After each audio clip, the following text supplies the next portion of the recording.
Hello guys, आप सभी का एसके एजुकेशन में फिर से स्वागत है।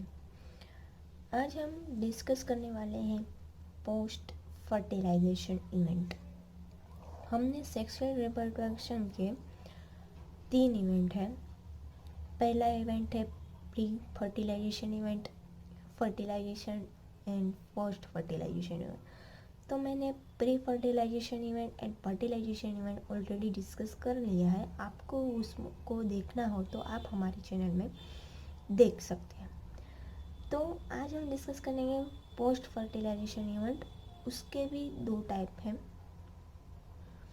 तो उसके भी 2 इवेंट्स हैं, दी जाइगोट एंड एम्ब्रियोजेनेसिस। तो आज हम डिस्कस करेंगे दी जाइगोट। ओके, तो जाइगोट क्या है? हमको जैसे कि पता है कि मेल और फीमेल गैमेट का फ्यूज़न होता है, हैप्लॉइड मेल हैप्लॉइड फीमेल का फ्यूज़न होता है, डिप्लॉइड जाइगोट बनाता है। Zygote universal zygote in all organism. जहाँ पे भी सेक्सुअल रिप्रोडक्शन होता है वहाँ पे यूनिवर्सल जाइगोट, मतलब कि जाइगोट बनना ही बनना है। आज तक ऐसा कोई एक्सेप्शन नहीं है कि उसमें ना बना हो, कि कोई ऐसा कोई एग्जाम्पल नहीं है। जाइगोट मेल और फीमेल का फ्यूज़न होगा तो डिप्लॉइड जाइगोट बनेगा ही बनेगा। मेल में से भी मेल और फीमेल का फ्यूज़न होगा सेक्सुअल रिप्रोडक्शन में और जाइगोट बनेगा। तो ये एक यूनिवर्सल है zygote in all organism in sexual reproduction. Okay guys, then आता है कि हमको जैसे कि पता है internal fertilization and external fertilization. हमने ये डिस्कस किया है फर्टिलाइजेशन इवेंट में।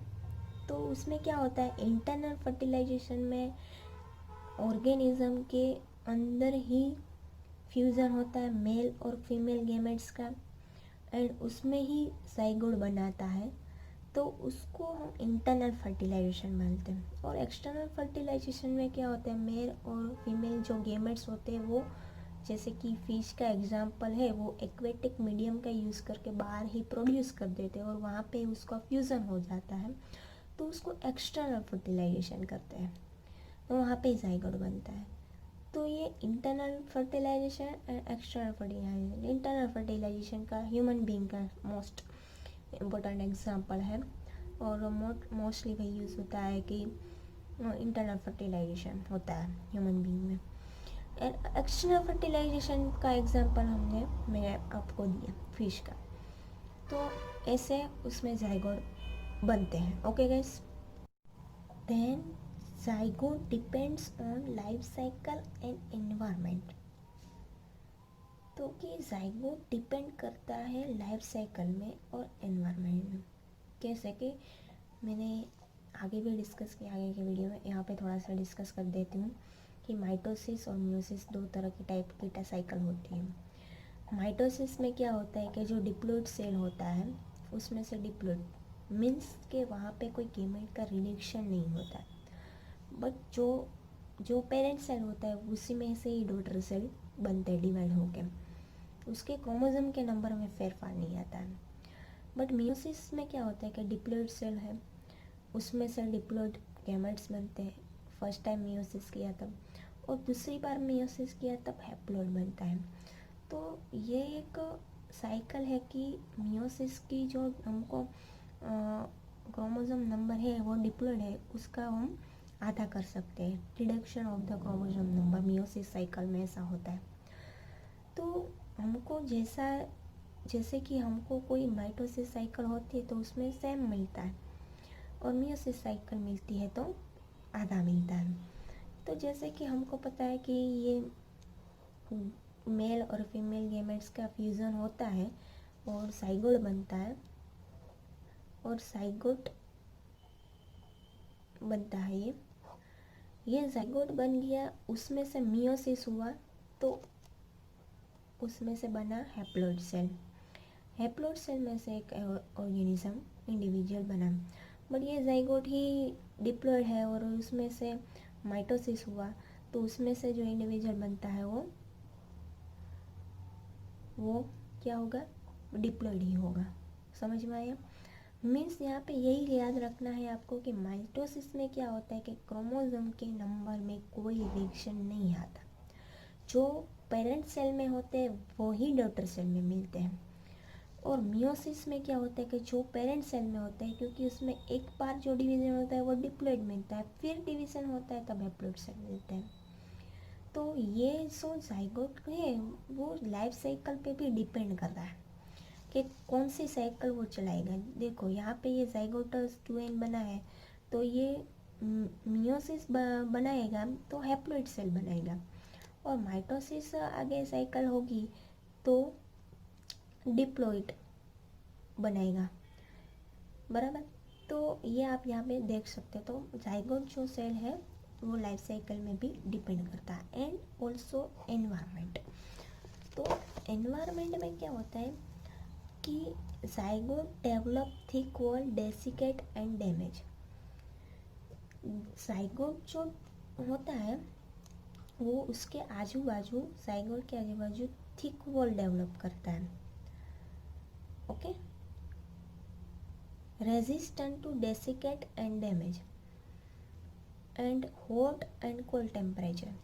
जैसे कि हमको पता है कि जाइगोट में बहुत सारे एंजाइम, प्रोटीन रिस्पॉन्सिबल होते हैं, तो बहुत ही कम टेम्परेचर होगा तो ये आजू बाजू का एनवायरनमेंट कोल्ड हो जाएगा, तो अंदर का जो प्रोटीन होगा वो डीनेचर हो जाएगा या काम नहीं करेगा और कुछ टेम्परेचर पे, तो वो डिस्ट्रॉय हो सकता है।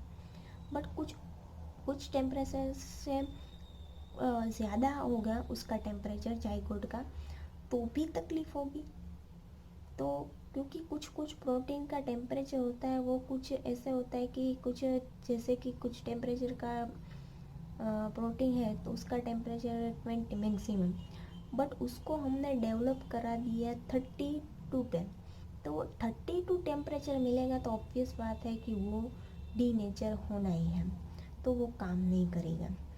तो इसीलिए जो जाइगोट होता है वो आपके आजू बाजू होता है, वो डेसिकेट से बचने के लिए थिक वॉल डेवलप करता है, ड्राइनेस से बचने के लिए, बट डैमेज हो जाता है। अकॉर्डिंग टू वो डेवलप तो कर लेता है, बट ज़्यादा और बहुत ही ज़्यादा टेम्परेचर हो गया तो भी जाइगोट डेवलप नहीं हो पाएगा, और बहुत ही कम हुआ टेम्परेचर तो भी जाइगोट अच्छे से डेवलप नहीं कर पाएगा। तो उसको जो उसका जो मैक्सिमम और मिनिमल टेम्परेचर है वो रखना पड़ेगा।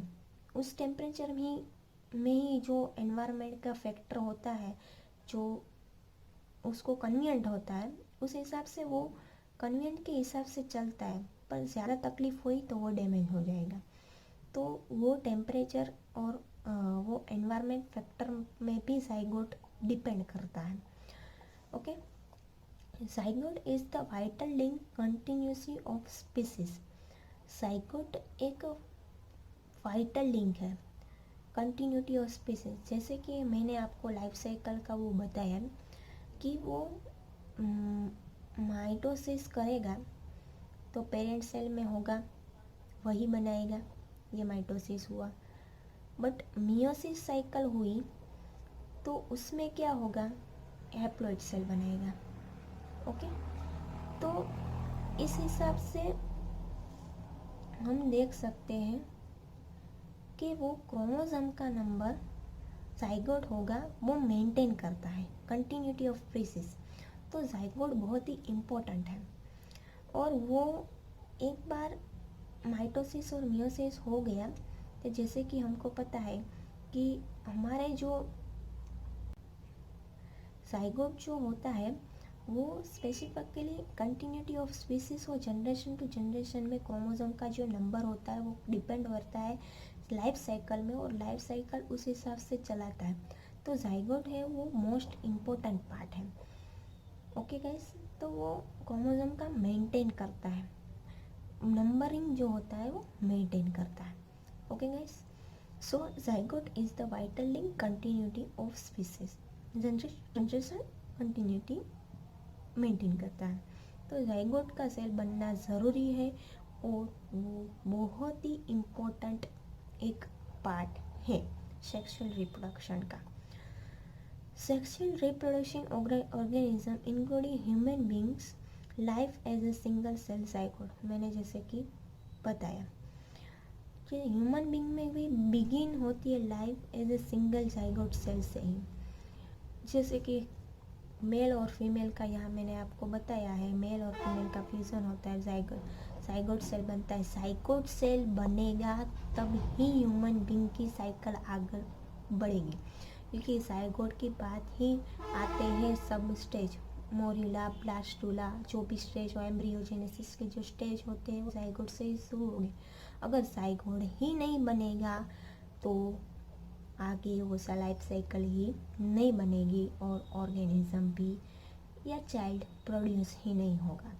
तो ये जाइगोट बहुत ही इम्पोर्टेंट पार्ट है सेक्सुअल रिप्रोडक्शन में। ओके गाइस, तो आगे हम डिस्कस करेंगे अब एम्ब्रियोजेनेसिस। आज हमने डिस्कस किया जाइगोट। ओके गाइस, अगर आपको ये वीडियो मेरी अच्छी लगी हो तो प्लीज़ इसे लाइक, शेयर और सब्सक्राइब कर दीजिएगा।